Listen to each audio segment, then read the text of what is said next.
Hey everyone, Joe here, and I'm coming at you with another vlog Q&A. I don't know what we're really calling this episode, but there were enough questions floating around and enough things that needed to be addressed. All good things, but I wanted to just kind of make this video ahead of our new expansion DLC launching in a couple of days to cover just lots of questions. So what's new in this update? Okay, so this is a question we get a bunch. I'm not going to spoil too much of it, but the main thing that is new is the planet. Then under that, the main new gameplay mechanic and gameplay loop is the storm loop, the hacked storm loop. Then under that, we have a couple new modules. We have some new resources and some new recipes for crafting some things. And then the other thing that's new is the interactions and the way you explore the planet. So I won't spoil too much here, but like just when you get into the expansion, try digging down. Try going to the center of the planet and see what happens. There's some new wrinkles there that have kind of caused you to think differently about how you play Astroneer that I'm pretty excited for people to explore. How much of the base game do I have to play to start the expansion? The answer to this is you need to complete the mission core concept. Once you complete that, then you'll get a new mission in your expansion, in your base game that will start a mission chain. Once you complete that, that'll take you to the expansion. Are we charging for this expansion? What's the price? Yes, we are charging for this expansion. We've worked really hard on it. We didn't really know if we were going to charge right off the bat. We just wanted to make a really cool planet and a really cool piece of content. And as we started working on it and investing more resources in it, it made sense to charge a minimal amount, what we consider a pretty low amount for what we're offering for this expansion. So yes, we are charging for the expansion. The price is $9.99 US with regional pricing all across. So, it's not going to be $9.99 in other regions. That's how all games work. So just calling that out because that was also a question that came up so much. And the release date for this content is November 13th at 9 a.m. Pacific time. It will release at the same time in all regions. So sorry if you're on the other side of the world, it's going to be the middle of the night for you, but that's what it is. So yeah, I can go more into the philosophy of why we're charging, but I think, you know, we're really lucky to have continued developing this game over time and that we still have some success. But yeah, at the same time, we can't just keep offering content for free forever. And our philosophy is, okay, if we feel like it warrants it, we'll charge, but we're also always going to give free content when it comes to these things. So I'll cover that actually maybe next. Okay, so you're doing an expansion. Is there an update for everyone? Yes, there is. So in this update, we are going to be doing an expansion, and the main content is going to be going and exploring a new planet with some new narrative elements and some new gameplay, including modules and such. The other big thing that we're adding in this update, and this is a question for later, but I'll cover it now a little bit, is we're adding storms. And so both in the expansion and in the base game, for everyone, there will be a free update that includes storms and new storm gameplay, and I'll get into that later. But you'll be able to enjoy a new module, new content, some missions, and some storyline in the base game that will lead you to the expansion, and that'll be free for everyone. So you can play storms, you can play the new gameplay around them, and then you can play some missions that will kind of give you a little bit of a teaser of what the story is in the base game, and then you can continue playing for free, continue playing Astroneer, and you will miss out on maybe some story content and some cosmetics and whatnot, but otherwise, yeah, that is where that will stop. How will this work in multiplayer? Because it kind of plays into the previous question. So there will be updates to the base game. There will be updates, obviously, in this expansion. But if you want to enjoy the content, you can actually just join someone who maybe owns the content. So if I'm maybe unsure if I want to buy the expansion, but my friend Gene has the content, and he wants to invite me to his save, he can invite me and I can join at any time and play wherever he is in the story and experience the content. I won't unlock rewards specific for the expansion, but I can still play the story. I can still run around the new planet. I can kind of run around and see if maybe I like this or if maybe this is something I'm interested in purchasing. But the way multiplayer works is yes, you can play multiplayer, and if you invite your friends who don't have the content, they will still be able to join you. Speaking of multiplayer, there's two small questions here, or two small things here that are a question. A lot of people have been asking about dedicated server support for the expansion. That is not coming at launch, but it's a thing we are working on actively. Honestly, I think we have it mostly figured out with a couple caveats. It was just a lot of work and it's a lot of consideration that was just hard to do. And so we're gonna release it in a post-launch update soon. I'll have more details about that, but just to tell you now that we have sorted that out, and that also goes for custom games. So custom game support is not launching with the launch of Glitchwalkers, but we're already playing it internally, and we already have sliders and cool things for the expansion. So in a free update after we ship out Glitchwalkers in November, there will be dedicated server support for the existing dedicated server story that we have, and then also custom game support. With this content, you will be making a new and separate save that exists in a separate level. So the way this works, and there's been some confusion around it, but I think we have a fix for it that's coming out soon. When you play the base game and you finish the content that takes you to the expansion, which is required to actually get to the expansion, once you do that, the game will load into another level that looks like the main menu of a new game. When you load those, you can switch between them. So you can switch between the base game version, and then you can switch between the version for Glitchwalkers, and they are different, but you do launch into a new save in that new level. So I won't ruin the content for the new thing, but you do load into this new level after a cutscene and stuff. And then from there, you will start a new save as if you were playing Astroneer, and you will be starting over. It means there's no taking of stuff between them. There's no going back and forth with content. They are separate saves with separate content. And I could go on for days about why we did that, but there's two sort of easy reasons. One is just, like I mentioned earlier in the video, just technical reasons. It's a lot of content in the base game, and if we have to track the state of everything you've ever done, every piece of content you've ever completed, everything that's in your backpack, everything that's in your friends' backpacks, and bring them back and forth, it's just too much. It was too much for us. We wanted to do it, but it just doesn't really work.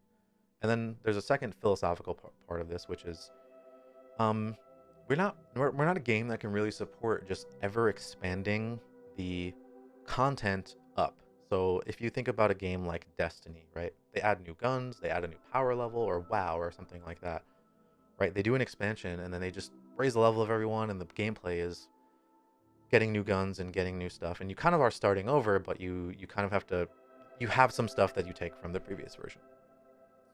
We don't have that. We don't have I can't give you power levels in Astroneer. I can't say, oh well, you're gonna get smelter level 6 now, and that's gonna make we just don't have those kind of mechanics. So the way we consider doing this and the way that it works in the expansion is you are kind of starting with, you're not going to have to play the entire gameplay loop over again. Like, you're not starting from like the same way that you did. We did some mechanics that kind of change how this works. But yeah, you will have no stuff. You will land on the planet in front of a new shelter that looks really cool, and immediately get into the story and read and work with our new character and do things a little bit differently as you explore this planet. So just as a heads up, if you are loading and you finish the content from the base game and then you go to the expansion, there's going to be a new menu, and you did not crash. You now need to start your new save, pick your character, land on the planet, and start the new storyline that is related to the base game but is not connected in a way where you're going back and forth between them. You're not traveling between them. And there's a story reason why, and I won't spoil that. Okay, that was a long answer, sorry, but that was an important one because we got so many questions on that. So how do saves work? So, as I said earlier, saves are separate between the levels, between the expansion and the base game, but you need base game progress in order to access the expansion.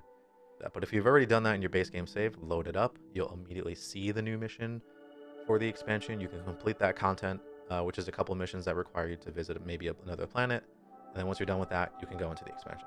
That's how that works. That's how saves work across the board. So separate saves, you'll be able to tell which one is which, but you need some base game progress in order to access Glitchwalkers content. If you purchase the DLC, you will get a discount, which is cool because you're a Gamepass subscriber, and you'll be able to access that content as long as you are a subscriber. The way it works is if you decide to cancel Game Pass, you would have purchased Glitchwalkers. We don't refund you for that. You just keep that purchase, and you can still access it any time, but you need to be a Game Pass subscriber, or you need to purchase Astroneer. So if you decide you don't want to play and you don't want to have you only have Game Pass for a month, then yeah, you should play through the Glitchwalkers content during that month. Otherwise, you're going to lose access to the content because you need the base game in order to actually access the expansion content. So now I kind of covered already, and I'll answer this question right in the beginning. But let's talk about storms. What are storms? Why are they back? What's going on with them? We have wanted to bring storms back for a long time. It's been a thing that players have asked for forever. But we didn't want to just bring back the old storms. They're not that fun. They were just a prototype. They don't even work the way that you think they did. They literally just on a timer would spawn a storm near you and just throw it at you, and then sometimes it would stay over you and then it would disappear. And that was really the only gameplay. It forced you to maybe do some things like dig underground or something, but there was no gameplay during it. You were just annoyed generally eventually by how frequently they would appear. And you had no control over that, no way to stop them, nothing. So we decided to bring storms back, and we really wanted to do something different with them. So I spent a bunch of time thinking about and prototyping and coming up with cool ideas for them, and we eventually settled on we're bringing back storms, but they are now glitched/hacked storms, and they're related to the storyline of Glitchwalkers. So I won't say much more than that, but I will say that there's a few questions that have come up about storms that I will answer now, which is, do storms move? They don't move in the expansion because there's a story reason for that. In the base game, they do move around the planet, but they appear in different places and then they disappear. They don't roam around and come towards you, which allows you to experience them if you want to, but not just have them be coming at you constantly. Because a storm in the base game, like I mentioned, the old version, it was pointed at you. It didn't just like pass by in the distance maybe and maybe hit you. It was a scripted event that would literally come at you and pass over your base on purpose. And so we wanted to go with more like how Astroneer is generally, which is opt-in. You want to try something hard, you want to do something that's difficult, go towards it, do the gameplay of it, opt in, and whenever you don't want to, you can get out of there and you can go enjoy the rest of the game and you won't have to experience it. So that is how that works. And then the gameplay is different. So there's no more UPS boxes that are trying to kill you when you go in the storm. There's actually a whole other gameplay mechanic that I will not spoil at this point, but we think it's really cool. And if you've seen some clips, I'll probably play a clip now of it. You can kind of see how it affects the player, and then you can see that there's boundaries and there's things that you're doing, and so there's a bit of like risk reward fun that happens when you enter a storm or when you want to pass through a storm to access the thing that you need. So there's some gameplay there that I'm really excited about, and I think we've done something kind of fun where we've paid we've brought back a thing that people were hoping to have, but we also added to it and made it a bit more interesting, so it wasn't just like kind of a one-trick thing. And I hope that we can actually maybe expand on that in the future, but I'm pretty excited about it overall. There are going to be exclusive cosmetics and exclusive things for beating the expansion. Yes, so just like the base game, if you beat a planet, you get a pallet, you get a pallet and a suit. So you'll be getting a pallet and a suit as a reward for completing the expansion, only unlockable if you've purchased the expansion. So if you're just playing with someone else and one of your multiplayer friends, you can complete the content, but you still need to purchase the expansion to get that stuff unlocked for yourself. Pardon the transition between things. I remember this after the fact, and yeah, whatever. A question we get a lot. This is not about Glitchwalkers, but this is about us as a studio. What's next? We don't know. We certainly are working on some cool stuff. I'm really excited, and I hope we get to share more about it at some point with you all. But as far as Astroneer, we want to keep shipping free content. We want to maybe consider what we want to do with expansions and DLC going forward, but it all really kind of rides on how this thing does. So if Glitchwalkers goes well and you all basically confirm to us that Astroneer is worth playing and we should continue developing for it, then we will. And we'll give you more content and we'll continue to add stuff to it and listen to you all about what you want to see. But that is a question that comes up a lot, is what's happening with us and what's happening with the future. And so it looks really good. We have so many wish lists for this content and for the base game, and I'm sure people will continue to purchase it. And so, yeah, what happens next for Astroneer is determined by how this thing succeeds and how Glitchwalkers goes, how many of y'all get in on that, and then for the rest of the stuff, maybe we'll talk about that next year. I'm really excited about this content. I'm really proud of the team. I know we're only a couple days out, and so I wanted to say this publicly. we ventured out to do something pretty hard this year that we didn't think was possible in the current Ashenir game, and I think we did a really good job. I'm really excited for everyone to play it. It's my first time, me personally, uh, leading a team towards shipping some content like this. It's the first time we've done anything like this at the studio, so it's a bit nerve-wracking. But this video is probably going to come out around the time when influencers are playing the game, and I look forward to seeing them. And I have seen a couple reactions already of people being pretty excited about playing the content. And so, yeah, I hope you all find it valuable for the $10 that we're charging, and I hope you have fun. And please don't be afraid to give us feedback or tell us what you're thinking about it. This has been a long time coming, and I'm happy we were able to deliver on giving you all a new planet to explore and some new stories. So, okay, I think that's it for this video. I've talked enough. Thanks so much for watching. We'll see you on November 13th, which is in a couple of days. By the time this video comes out, it might be like 3 days or 2 days. So we'll see you on November 13th. The game will also be on sale around that same time. So, you know, get in on that and tell your friends about it. And if there's still time, you should wishlist us. That would be really helpful. It helps us get more exposure when the game and the content goes live. So we'll see you in Glitchwalkers. Okay, thanks. Bye.